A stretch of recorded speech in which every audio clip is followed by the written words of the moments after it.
నమస్తే అండి, welcome to Roja vlogs. అడవిలో అనాథగా వదిలివేయబడిన ఒక చిన్నారి. అతని వద్ద ఉన్నది కేవలం ఒక్క తులసి మొక్క, ఒక్క భగవంతుడిపై విశ్వాసం మాత్రమే. ఆ విశ్వాసమే అతన్ని శ్రీహరి సన్నిధికి తీసుకెళ్లింది. ఇదే ఈ రోజు మీరు వినబోయే మాఘ పురాణం 26వ అధ్యాయం.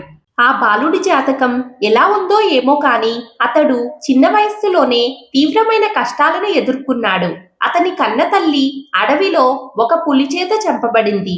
తర్వాత అతన్ని పెంచుతున్న పెంపుడు తల్లి కూడా ఒకరోజు అతన్ని అడవిలోనే వదిలేసి వెళ్ళిపోయింది. ఇక ఆ చిన్నారి పరిస్థితి పూర్తిగా దయనీయంగా మారింది. ఇప్పుడు ఆ బాలుడిని రక్షించగలవాడు అనాథలకు రక్షకుడైన శ్రీహరియే.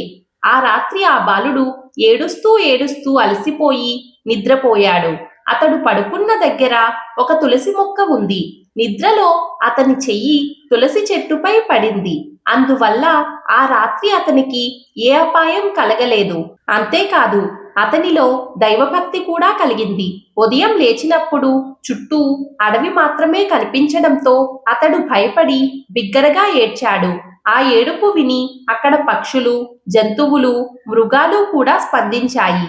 అవి ఆ బాలుడిని రక్షించినట్లుగా అతని దగ్గరే ఉండి అతనికి ఆహారం తెచ్చి ఇచ్చేవి. అలా ఆ బాలుడు అడవి జంతువుల మధ్య పెరగసాగాడు. అతడు ఏ తులసి మొక్క దగ్గర నిద్రపోయాడో ఆ మొక్కను ఎంతో భక్తితో ప్రతిరోజు పూజిస్తూ కాలాన్ని గడిపేవాడు. ఇలా పెరుగుతూ 12 ఏళ్ల వయసుకు చేరుకున్నాడు.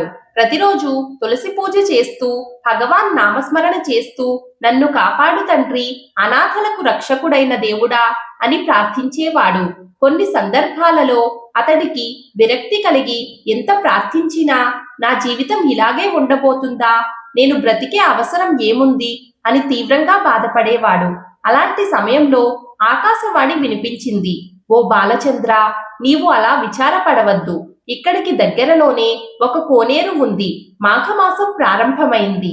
నీవు ఆ సరస్సులో మాఘమాస స్నానం చేస్తే శ్రీమన్నారాయణుడు నీకు ప్రత్యక్షమవుతాడు అన్నది. ఆ మాటలు విన్న వెంటనే ఆ రాజకుమారుడు ఆ సరస్సుకు వెళ్లి మాఘమాస స్నానం చేసి శ్రీహరిని భక్తితో స్తుతించాడు. బాలుడి నిర్మలమైన హృదయం, నిష్కళంకమైన భక్తిని చూసి లక్ష్మీనారాయణుడు ప్రత్యక్షమయ్యారు. అతన్ని దీవించి, బాలక, నీకు ఏం కావాలో కోరుకో అన్నారు. అప్పుడు ఆ బాలుడు ఇలా ప్రార్థించాడు. ప్రభు, నాకు తండ్రి ఎవరో తల్లి ఎవరో తెలియదు. నన్ను చూసుకునేవారు ఎవరూ లేరు. పుట్టినప్పటి నుంచే కష్టాలే తప్ప సుఖం నాకు లేదు. ఈ అడవి జంతువులే నన్ను రక్షించి పోషిస్తున్నాయి. నన్ను మీ సన్నిధిలోకి తీసుకోండి. నాకు ఇంకేమీ అవసరం లేదు అన్నాడు. నీవు ఇంకా భూలోకంలో ఉండి ధర్మంగా పరిపాలన చేయాల్సిన అవసరం ఉంది. నీ తండ్రి సులక్షణ మహారాజు వృద్ధుడయ్యాడు.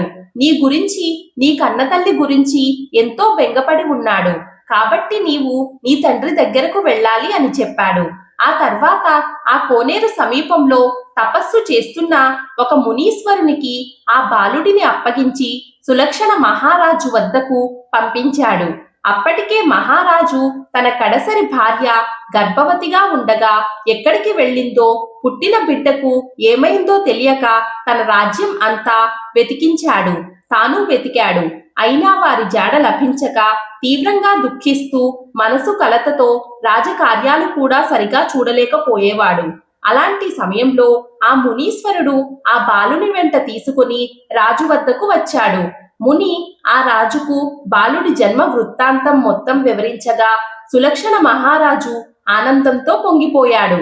బాలుడిని గట్టిగా కౌగిలించుకున్నాడు. మునీశ్వరునికి తగిన గౌరవం చేసి ఆ బాలుడికి సుధర్ముడు అని పేరు పెట్టాడు. తర్వాత అతనికి పట్టాభిషేకం చేశాడు. మాఘ పురాణం 26వ అధ్యాయం సమాప్తం. ఈ వీడియో మీకు నచ్చినట్లయితే ప్లీజ్ ఒక చిన్న లైక్ చేసి మన ఛానల్ను సపోర్ట్ చేయండి. మిగిలిన అధ్యాయాలను కూడా చూడాలి అనుకుంటే ఇప్పుడే మన ఛానల్ను సబ్స్క్రైబ్ చేసుకోండి. తిరిగి రేపటి అధ్యాయంతో మళ్ళీ కలుద్దాం. నమస్కారం.